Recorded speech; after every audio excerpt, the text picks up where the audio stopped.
Tapasztó Orsi vagyok, ex-fizikus kutató, jelenleg mentálhigiénés szakember, és hát én a hagyományos családmodellben élek, örökbefogadó anyaként.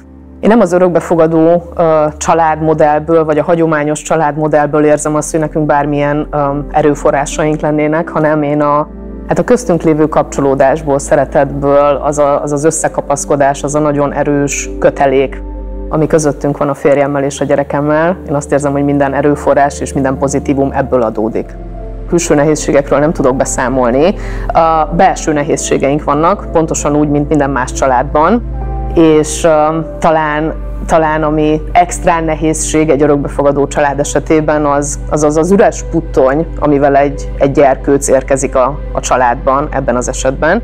És talán nekünk az egész életünket végig fogja azt kísérni, hogy ezt az üres puttonyt megtöltsük.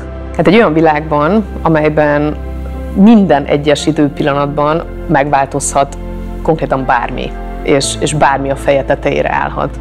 Egy ilyen világban számomra a család az erőforrás, az a háttér, ahova én visszavonulhatok töltődni, ahol teljes biztonságban érzem magam. Ugyanakkor egy ilyen világban a család, hogy anya vagyok, hogy van egy gyerekem, hogy vállaltunk a férjemmel egy gyereket, óriási feszültség és szorongás forrás, és folyamatos aggódás, hogy egy ilyen világban hogy tudjuk mi ezt igazán jól csinálni. A család számomra a bástya.